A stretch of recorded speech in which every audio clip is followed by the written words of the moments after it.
दूसरे शहर जा रहा हूँ। आकाश, कुछ दिन पहले तो हम यहाँ शिफ्ट हुए हैं और तुम फिर ऐसे अकेले छोड़कर काम से जा रहे हो। अरे तो नया शहर है, घूम आया करना, और मैं कॉल करता रहूंगा। ठीक है, मैं रोकूंगी तो रुकोगे थोड़ी ही। तुम फिर शुरू मत हो छाया, ये मेरा काम है। ठीक है, मैं अपना सामान लगा देती हूँ, बस अपना ख्याल रखना। आकाश अगली सुबह दूसरे शहर के लिए निकल गया। अपना काम खत्म करके जब वो लौटने लगा, अचानक मौसम खराब हो गया और बारिश की वजह से रास्ता बंद हो चुका था। आकाश को मजबूरन फिर से एक दिन वहां रुकना पड़ा। अपनी बोरियत को दूर करने के लिए वो बाजार की ओर निकल आया। पास में ही छोटा बाजार लगा हुआ था। आकाश आधा बाजार घूम चुका था, तभी वहीं उसे एक काफी बुजुर्ग आदमी निराश बैठा दिखा।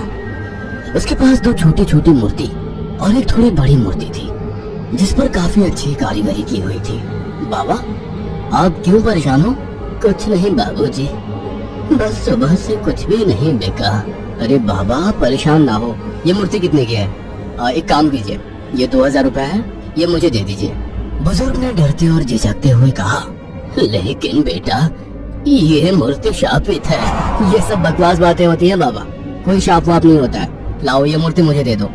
बुजुर्ग ने कांपते हाथों से उस मूर्ति को आकाश को दे दिया। रात में आकाश होटल के कमरे में गया और फोन पर छाया से बात करने लगा। उसे ठंड सी महसूस होने लगी। फोन रखकर वो सोने के लिए लेट गया। रात गहरी हो चुकी थी, बारिश की वजह से ठंड थी, पर उसे अचानक गर्माहट महसूस होने लगी। उसे अच्छा लग रहा था। उसे महसूस हुआ जैसे कोई उससे चिपक कर लेटा हो। मीठी सी खुशबू, रेशमी बाल, दूसरा जिस्म की गर्मी, मानो छाया ही उसके पास हो। वो लगातार नींद में किसी के स्पर्श को महसूस कर रहा था। अचानक उसे अपने शरीर पर वजन महसूस हुआ। वो अचानक से उठकर बैठ गया। कमरे में बिल्कुल अंधेरा था। उस रूम की लाइट ऑन की तो देखा कमरा खाली था, कोई नहीं था। कमरा ठंडा था पर उसे पसीना आ रहा था। अगले दिन सुबह वो जल्दी होटल से निकल गया और शाम होते होते घर आ गया। छाया को फोन किया तो पता लगा वो माँ के यहाँ गई है, आज ही आने वाली है। उसके पास डुप्लीकेट चाबी थी। उसने गेट खोला और अंदर गया। थोड़ी देर बैठने के बाद नहाने चला गया। उसे बाथरूम में जाने के बाद ऐसा लगा बाहर कोई है। वो जैसे ही निकला उसको कोई नजर नहीं आया। वो ऊपर गया और उसे एक परछाई नजर आई। कौन है? छाया, मजाक मत करो, मुझे ऐसा मजाक पसंद नहीं है। तभी दरवाजे की डोरबेल बजी। जाकर देखा तो छाया थी। आकाश उसे देखते ही खुश हुआ और उसे गले लगा लिया। तुम सही वक्त पर आ गई, मुझे लगा कोई ऊपर है। ऊपर कौन है? मेरी कोई सौतन ले आयो क्या? कैसी बात करती हो? अच्छा छोड़ो, मैं कुछ खाने का बना लूं, फिर बात करते हैं। हाँ, ये ठीक है, मुझे ही भूख लगी है। अच्छा ये देखो, कितनी सुंदर मूर्ति है। खाने के बाद वो अपने दोनों कमरे में प्यार की बातें करते हुए अपने निजी पलों के आनंद में लीन होकर सो गए। मगर आधी रात को आकाश को वही खुशबू स्पर्श महसूस हुआ। उसे लगा छाया को आज ज्यादा ही प्यार आ रहा है और वो जो कर रही है करने दो। छाया इस बार काफी उत्तेजित लग रही थी। आकाश को भी आनंद आ रहा था।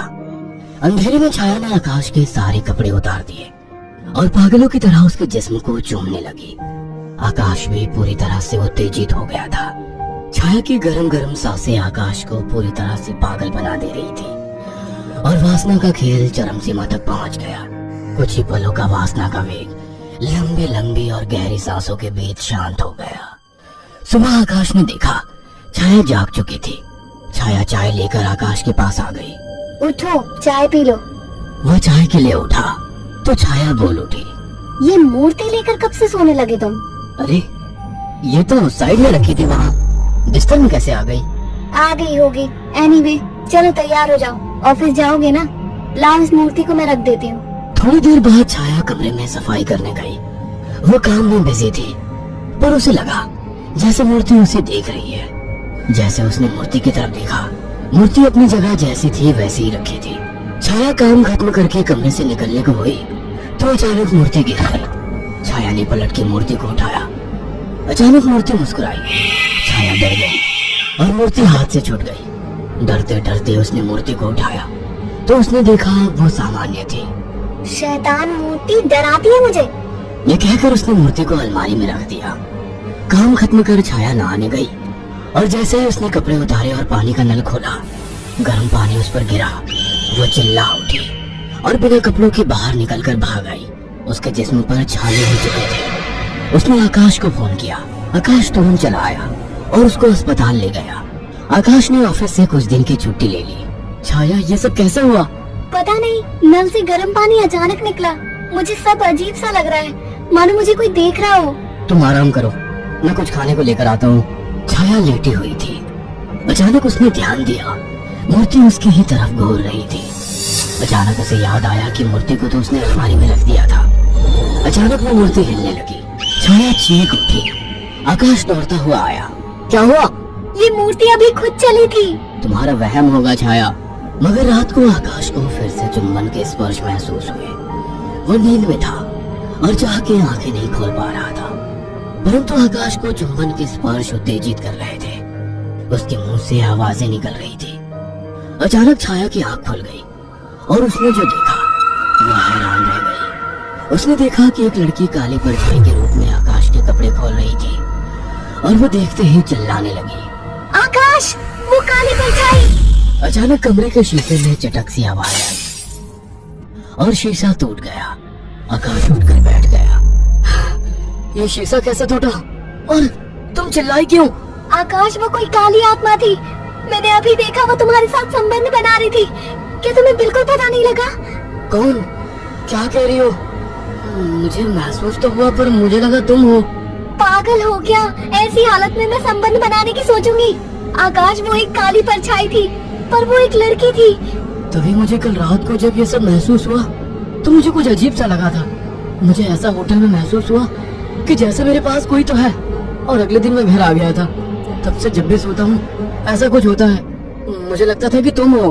तभी अचानक दोनों का ध्यान मूर्ति पर गया। आकाश ने तुरंत उस मूर्ति को बाहर फेंक दिया। कुछ दिन बाद छाया पानी पीने के लिए उठी। अचानक उसकी नजर फिर से ड्रेसिंग टेबल पर रखी मूर्ति पर पड़ी। अचानक उस मूर्ति ने काली परछाई को धारण कर लिया। छाया अचानक बेहोश हो गई। कुछ देर बाद उसकी आंखें खुली तो उसे सब सपने जैसा लग रहा था। अचानक वो किचन में चली गई। तभी वहाँ आकाश आ गया। अरे, पहले ठीक तो हो जाती। मैं तो ठीक हूँ। अच्छा।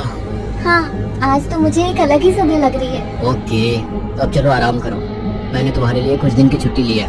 अगर ऐसा है तो मुझे खूब प्यार करो। आज आकाश को छाया कुछ बदली बदली सी लग रही थी। खाने के वक्त भी छाया काफी अजीब तरीके से खा रही थी, जैसे वो बरसों से भूखी हो। छाया, क्या हुआ? आराम से खाओ। रात ठीक से खाया नहीं था ना, तो मुझे जोरों की भूख लग रही है। वैसे आज मीट बना काफी अच्छा है। गांव में अम्मा ने सिखाया था।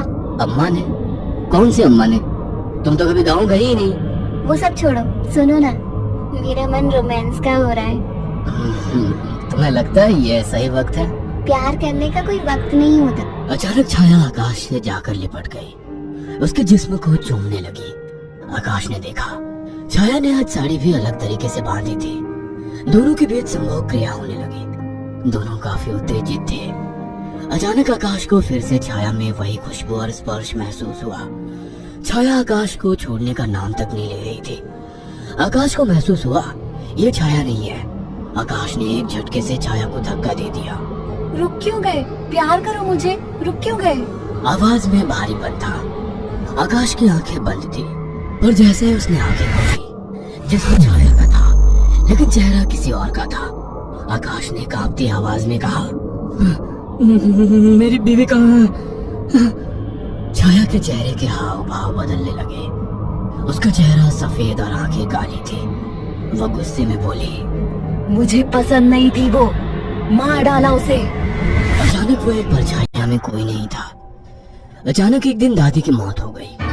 निधि अब दुनिया में बिल्कुल अकेली रह गई थी। उसके बॉयफ्रेंड सनी के अलावा अब उसका इस दुनिया में कोई सहारा नहीं था। एक दिन विधि दादी की अलमारी खोलती है, जिसमें उसे एक पुरानी बैंक की पासबुक और लॉकर की चाबी मिलती है। विधि बहुत हैरान हो जाती है। वह जानती थी दादी कितनी मुश्किलों से घर चला रही थी। फिर ऐसे में उनके पास से मिली ये लॉकर की चाबी देखकर विधि के मन में सवालों की झड़ी लग गई थी। ऐसा क्या है उस लॉकर में जिसके बारे में दादी ने उसे आज तक नहीं बताया? सवाल बहुत सारे थे जिनका जवाब ढूंढना था। दादी की डेथ सर्टिफिकेट लेकर जब वो बैंक पहुंची तो उसे दादी की लॉकर का एक्सेस मिल गया। उत्सुकतावश उसने लॉकर खोला तो उसमें सिर्फ उसे कुछ कागज दिखाई दिए। विधि कागज लेकर घर लौट आई। उन कागजों के मुताबिक मंथनपुर में एक बड़ी हवेली दादी के नाम थी। इतनी बड़ी हवेली है दादी के पास और हम सालों से इस 2 कमरे के किराए के मकान में जी रहे हैं। ऐसा क्यों किया दादी ने? खैर जो भी बात हो, अब तो ये हवेली मेरी है। मैं कल ही मंथनपुर के लिए निकलती हूँ। अगले ही दिन वो मंथनपुर के लिए निकल गई थी। बड़ी अजीबोगरीब सी जगह थी ये। मेन रोड से हवेली की तरफ जाने वाली सड़क बिल्कुल सुनसान थी। गाड़ी तो क्या, पैदल चलता हुआ भी कोई इंसान नहीं दिख रहा था। सड़क पर गहरा सन्नाटा पसरा हुआ था। सड़क के दोनों तरफ घने ऊंचे पेड़ लगे थे। इतने पेड़ पौधे होने पर भी वहाँ किसी भी पक्षी का कलरव नहीं था, कोई जानवर नहीं। धीरे धीरे अंधेरा हो रहा था। सड़क किनारे लगे घने पेड़ अब जंगल की तरह दिखाई पड़ रहे थे। सड़क पर फैली खामोशी अब विधि को डरा रही थी। कुछ ही देर में वो पैदल चलते हुए हवेली तक पहुंच गई थी। हवेली काफी पुरानी दिखाई पड़ रही थी। ऐसा लगता था कि सालों से वहाँ किसी ने पैर ही नहीं रखा। हवेली के 500 मीटर के दायरे में गिने चुने ही मकान थे और जो थे वो भी खाली पड़े हुए थे। विधि के मन में कुछ अजीब सी उथल पुथल मची हुई थी। मेन गेट खोलकर वो हवेली के अंदर पहुंच गई। अंदर का नजारा देखकर वो दंग रह गई थी। पूरी हवेली जगमगा रही थी। अंदर महंगे फर्नीचर और सजावटी सामान देखकर विधि का मुंह खुला का खुला रह गया था। अरे वाह, ये हवेली तो बहुत वेल मेंटेन्ड है। लगता है यहाँ जरूर कोई रहता है। हेलो, कोई है? कोई है यहाँ? विधि पूरी हवेली में घूमकर वहाँ रहने वाले व्यक्ति को ढूंढ रही थी। ढूंढते ढूंढते वो हवेली के अंदर आकर देखने लगती है।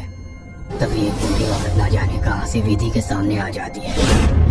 बूढ़ी के चेहरे पर गहरी झुर्रियां थी और कमर झुकी हुई थी। काला लबादा पहने, आधा मुंह पल्लू में छिपाए।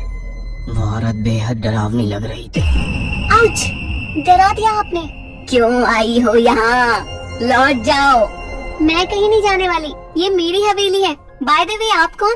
यहाँ कोई नहीं रह सकता, शैतान रहता है यहाँ। लौट जाओ। शैतान? Very funny. अच्छा, तो हवेली हड़पने के लिए ये स्टोरी बनाई है आपने? विधि कुछ कहने वाली होती है, तभी वो देखती है कि बूढ़ी औरत हवेली की ओर देखकर कुछ सकपका गई है और अपना चेहरा ढकते हुए वो अचानक ही अंधेरे में कहीं गायब हो जाती है। बड़ी अजीब औरत थी, कुछ स्ट्रेंज ही जगह है। विधि हवेली के अंदर आ जाती है और अपना फोन निकालकर सनी को कॉल लगाती है। हेलो सनी, तुम विश्वास नहीं करोगे, ये हवेली तो हमारी सोच से भी ज्यादा खूबसूरत है। तुम बस जल्दी यहाँ आ जाओ। हाँ, मैं आज रात को ही निकलता हूँ। सुबह मिलते हैं, बाय। अगले दिन सुबह सनी भी हवेली पहुँच गया था। अरे यार, कहाँ फंसा दिया विधि ने। अंदर जाने तक का रास्ता नहीं है। हर तरफ झाड़ियाँ, पेड़ पौधे। ऊपर से मुझे कहा कि मेरी सोच से भी ज्यादा खूबसूरत है हवेली माय फुट। सनी बड़बड़ाता हुआ मेन गेट से अंदर जा रहा था। बाहर का कंपाउंड क्रॉस करने के बाद अब वो दरवाजे के सामने था। उसके नॉक करने से पहले ही दरवाजा खुद ब खुद खुल गया। सनी हैरान रह गया था। अंदर पहुंचकर उसने देखा हॉल में कोई भी नहीं है। विधि को पुकारते हुए वो अंदर बेडरूम की ओर बढ़ गया। बेडरूम के अंदर का नजारा देखकर सनी ने दांतों तले उंगलियां दबा ली। विधि अंदर बेड पर बैठी हुई थी। उसके लंबे बाल खुले हुए थे और उसके चेहरे को ढके हुए थे। बालों के बीच से उसकी लाल खून आंखें दिखाई पड़ रही थी।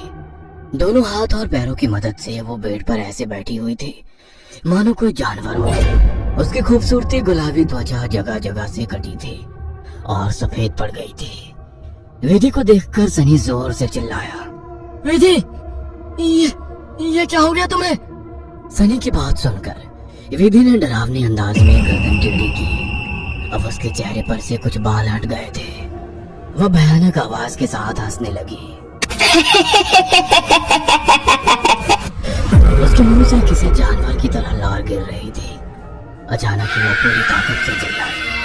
विधि के बाल हवा में उड़ रहे थे और चेहरा चीखते हुए और भी भयानक होता जा रहा था।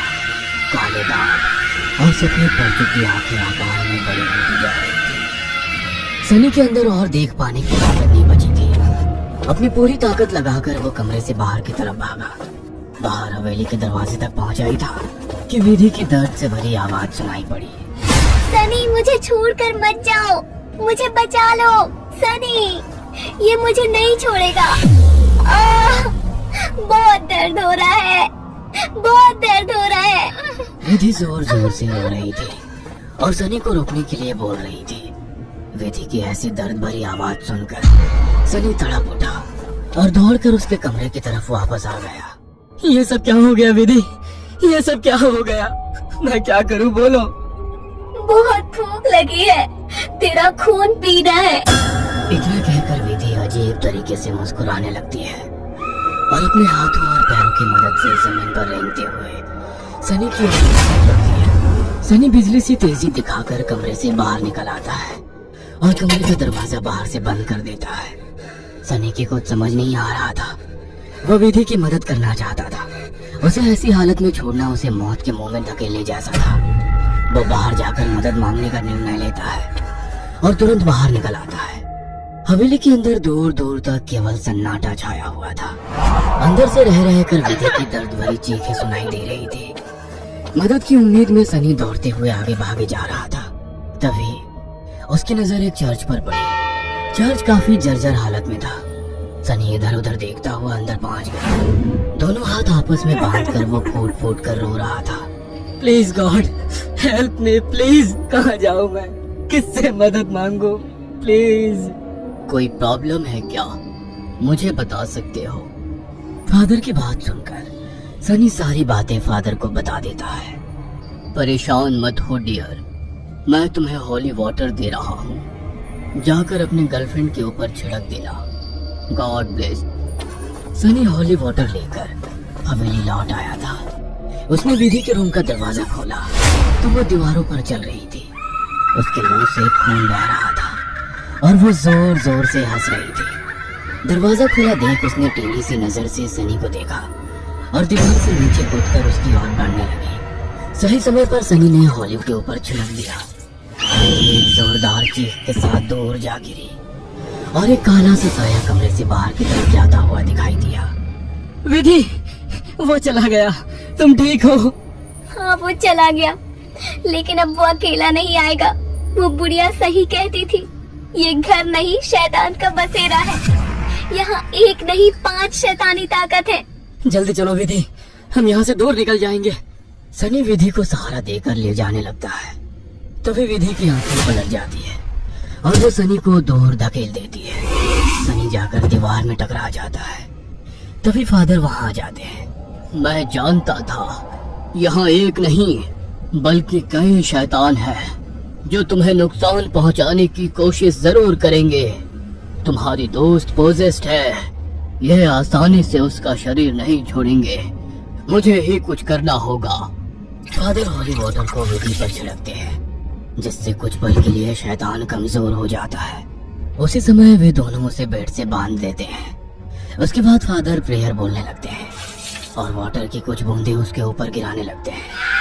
विधि पूरी ताकत लगाकर चीख रही थी। फिर कुछ देर बाद अचानक उसने चीखना बंद कर दिया।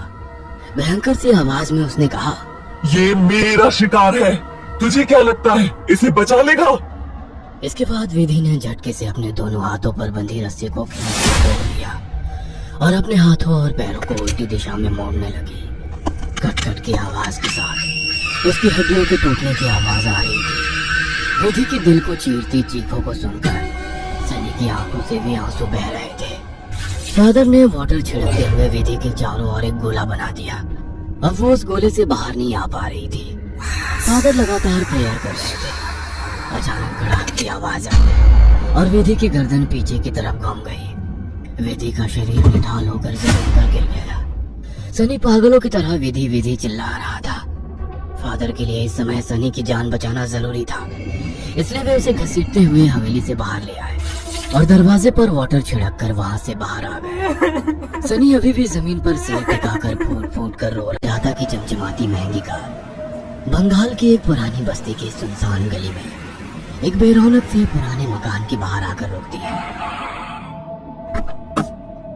सुजाता, ये तुम मुझे किस जगह लेकर आई हो? ये तो कोई गरीबों की बस्ती लगती है। यहाँ ऐसा क्या है? हीराचंद की कुछ भी समझ में नहीं आ रहा था कि सुजाता उसे ऐसी अजीब सी जगह क्यों लाई है जिस मकान में दिन में भी अंधेरा दिख रहा था और धुआं उठ रहा था। आप मेरे साथ अंदर चलिए, सब समझ जाएंगे। यहाँ हमारी हर समस्या का समाधान मिलेगा। सुजाता और हीराचंद आशंकित कदमों से उस मकान में दाखिल होते हैं। तभी उन्हें किसी महिला की बाहरी आवाज सुनाई पड़ती है। चले आओ, चले आओ। हीराचंद ने देखा कि उस मकान के अंदर अंधेरा था। अचानक हीराचंद की निगाह एक कमरे की ओर पड़ी, जिसके अंदर हल्की हल्की सी रोशनी आ रही थी और उस कमरे के अंदर से धुआं उठ रहा था। शायद उस कमरे के अंदर आग जल रही थी। ये किसकी आवाज है? यहाँ इतना अंधेरा क्यों है और ये धुआं कैसे उठ रहा है? मेरा तो यहाँ दम घुट रहा है। सुजाता और हीराचंद धीरे धीरे कदमों से उस कमरे के अंदर चले गए।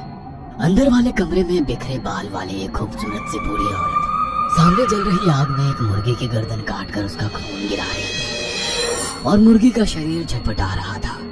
ये देखकर सुजाता को उबकाई आने लगी। हीराचंद ने सुजाता की ओर देखकर कहा, तुम ही मुझे यहाँ लेकर आई हो और खुद ही घबरा रही हो। कौन है ये भयानक सी शक्ल वाली औरत और हम यहाँ क्यों आए हैं? अचानक उस औरत ने एक झटके में मुर्गे की गर्दन धड़ से अलग कर दी। ये देखकर सुजाता के मुंह से चीख निकल गई और सेठ हीराचंद भी सहम गया। वो बहुत डरावना नजारा था। ये अघोरा ताई है। ये हमें अपनी काली तंत्र विद्या से संतान सुख प्रदान कर सकती है, इसलिए मैं आपको यहाँ लेकर आई हूँ। कैसी बात करती हो? जहाँ बड़े से बड़े डॉक्टर सफल नहीं हुए, वहाँ ये मामूली औरत क्या कर लेगी? हीराचंद की बात सुनकर अघोरी ताई ने गुस्से से हीराचंद की ओर देखकर कहा, नादान हीराचंद, काली विद्या में इतनी शक्ति है कि मरे को भी जिंदा कर दे। संतान पैदा कराना कौन सा मुश्किल है? तुम्हें मेरा नाम कैसे पता? क्या तुम सच में हमें संतान सुख दिला सकती हो? तुम जितनी दौलत मांगोगी मिल जाएगी। अगर ये संभव है तो। संतान का नाम सुनते ही हीराचंद की आंखों में चमक आ गई। वह संतान के लिए कुछ भी कर सकता था। तुम लोगों को मुझे एक नवजात शिशु लाकर देना होगा। मैं उस शिशु की बलि चढ़ा दूंगी और फिर वही शिशु तुम्हारे घर में फिर से जन्म लेगा। नवजात शिशु की बलि का नाम सुनते ही सुजाता और हरिचंद डर के मारे सिहर गए, पर उनकी आंखों में उनकी संतान का सपना ज्यादा बड़ा था। वह सब करने को तैयार थे। अघोरा ताई, आप जैसा कहेंगे हम वैसा करेंगे। बस हमें संतान सुख दिला दो। बिना वारिस के हमारी दौलत किस काम की? संतान सुख के लिए अंधे हो चुके सुजाता और हरिचंद अपनी नौकरानी शीला से एक नवजात बच्ची चोरी करवा के अघोरी ताई को दे देते हैं।